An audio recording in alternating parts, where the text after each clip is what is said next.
Hey guys, I wanted to come to you today and give you some information about heaven and earth and what it means.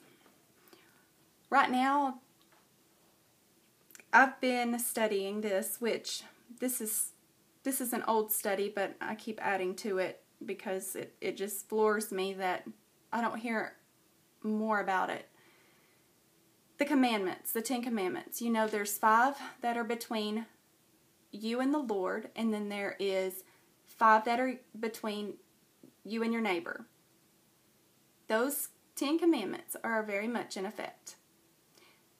Jesus, in the New Testament, narrows it down to love the Lord thy God with all your heart, or thou shalt not put another God above me, and thou shalt love thy neighbor. And the greatest of these is love. Okay. He's making it easy for you. He's saying that if you love, period, you can do the other commandments. He's not doing away with the commandments. If anything, he's adding to them. He made a covenant. And I will stand my ground when I say my God doesn't break his covenants. If you've ever seen a rainbow in the sky, that covenant is still in effect today. For those of you that say he breaks his covenants, I haven't found that in Scripture yet. I believe Jesus Christ died on the cross to save us of our sin. He is our salvation. He is our entrance, if you will, into heaven. But if you love him, his commandments shouldn't be hard to keep. So in Deuteronomy 30, I'll just read this and let you decide for yourself. Verse 11 says, "For this commandment which I command thee this day is not hidden from thee, neither is it far off." Right there he's saying this should not be hard for you to do. These are simple. In verse 12 he says, "It is not in heaven that thou shouldest say, Who shall go up for us to heaven, and bring it unto us, that we may hear it and do it? Neither is it beyond the sea, that thou shouldest say, Who shall go over the sea for us, and bring it unto us, that we may hear it and do it? But the word is very nigh unto thee, in thy mouth and in thy heart, that thou mayest do it. See, I have set before thee this day life and good, and death and evil." In verse 16, take note to this.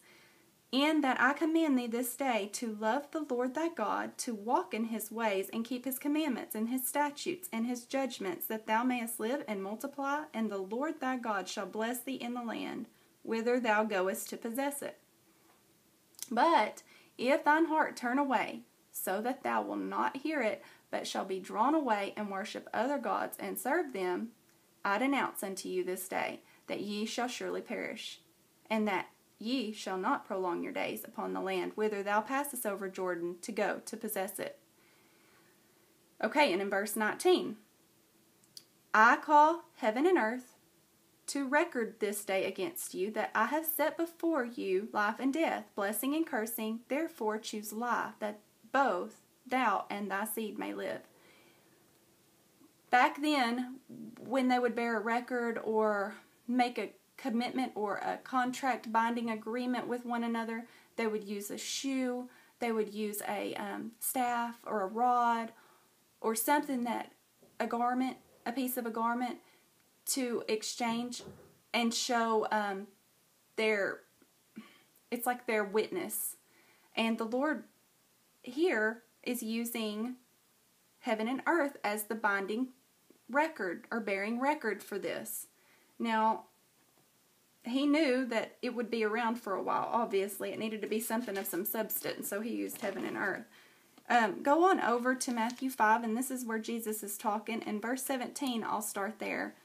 "Think not that I come to destroy the law or the prophets. I am not come to destroy, but to fulfill. For verily I say unto you, till heaven and earth pass, one jot or one tittle shall in no wise pass from the law, till all be fulfilled.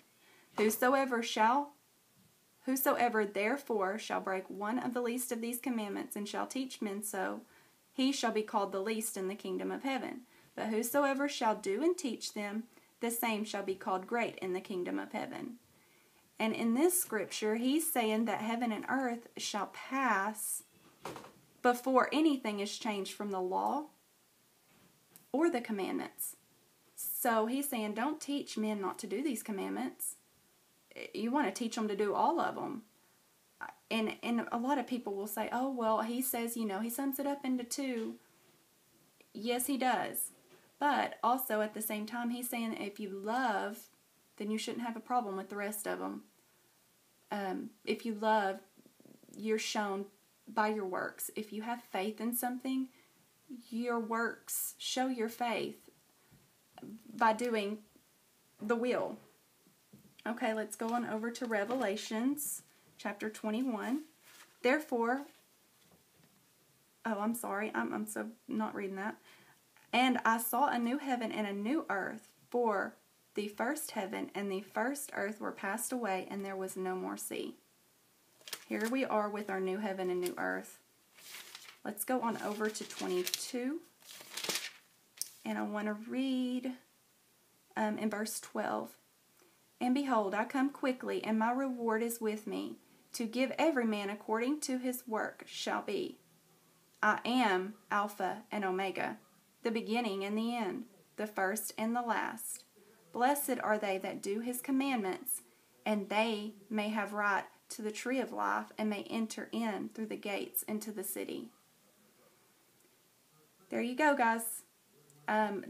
If you'll read Revelations, you'll see multiple times he talks about works and commandments. If you have any questions, inbox me. Thanks for watching. Bye.